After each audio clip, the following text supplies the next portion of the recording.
Hey friends, it's Addie. Thanks for joining me for this little quick tutorial on downward facing dog. That pose is ubiquitous in the yoga world. We use that pose a lot in all different styles of yoga, and yet it can be challenging for people. So let's talk about that. First off, if the wrists are bothering you in downward facing dog, we'll talk about some options for how to place your hands to help with that. But if that simply will not work and there's no amount of pressure you want on your wrists or your shoulders, I would suggest coming into a ragdoll pose, or sometimes we call it a dangle. And so let me show you that first, and then we'll talk about downward facing dog ideas and options. And so to come into that dangle or that ragdoll pose, you take your feet out wider than your hips, bend into your knees, and simply fold forward. You're going to let the head dangle, and the weight of the head tractions the spine.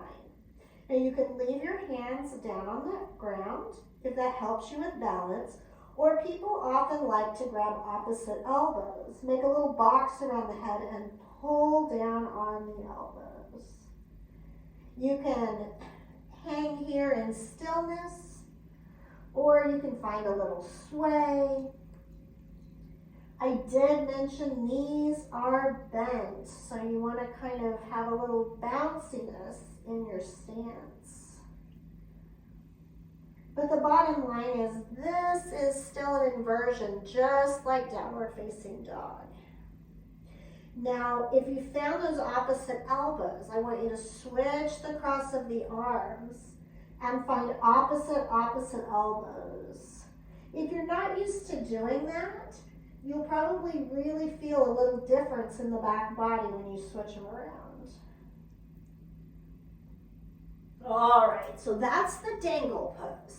But let's talk about downward facing dog. So typically when we come into downward facing dog, our hands are shoulder width apart. They're reaching out in front of us. You want to imagine that they're starfish. So press into the finger mounds, press into the fingertips, and then bring the eyes of the elbows to where they're facing forward. You have more weight on the fleshy part of the hand between the thumb and the forefinger than on the outside edge. So think about pinkies being light. They are on the ground, but they're not bearing as much weight. Now, the soles of the feet reach towards the earth. There is no prize for getting the heels on the earth. I happen to be able to, but you don't have to. Now you can bend the knees as much as you need to, even bring your belly down to your thighs. That may help you reach your heels down. But again, there's no prize for that. Now, if your heels absolutely will not reach down, you could use that rolled up towel that we've talked about in some of the other videos, and basically it's just folded in half and half and half until you get a tunnel. So you could bring the heels down onto that towel and fill in the space.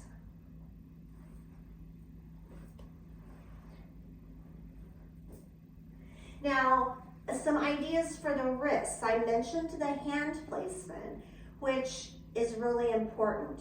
You could potentially use blocks. Now, I've only got one block with me, so imagine that I have two. You would do this with two blocks, one for each hand. But I'm going to put this block on the side with the camera so you can see. So it may help to use the block. It would be on the medium side so that your hand's in a little different direction. You're holding the block with the hand. You could turn the block to the low side, but then your hands are still going to be flat on it, which if your wrists are bothering you, that's probably not going to solve the problem. So this, with two blocks is a potential solution.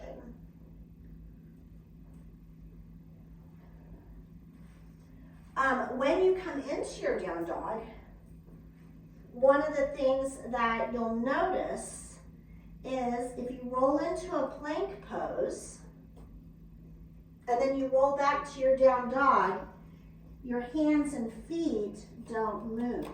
So watching again, plank pose, wrists under the shoulders, and roll back into down dog. So that's your correct placement. Your body kind of looks like the capital A without the line across it. Your back's flat. Sometimes people really dump their front body down and make their back really concave, but that's really not necessary. You want your back to be flat. Your gaze in down dog, couple of options. One option is to look at the navel. That's called your Nabhi Chakra Drishti, or a focused gaze at the navel. Your navel is your center of power. So when you look at that, you can appreciate your personal power. You also feel a nice stretch in the back body. Another option is to have the head between the hands and take the gaze to the tip of the nose, or in a Sagra Drishti. And that is activating your intuition. So you can follow your nose, your intuition, or you can follow your gut. So those are both options. So now that you may know more about down dog than you ever thought you needed to, there you go. And maybe you don't and you have questions and there's something that I should have said that I forgot. So please feel free to post any questions you have below or any comments and I'll be happy to respond. Thank you.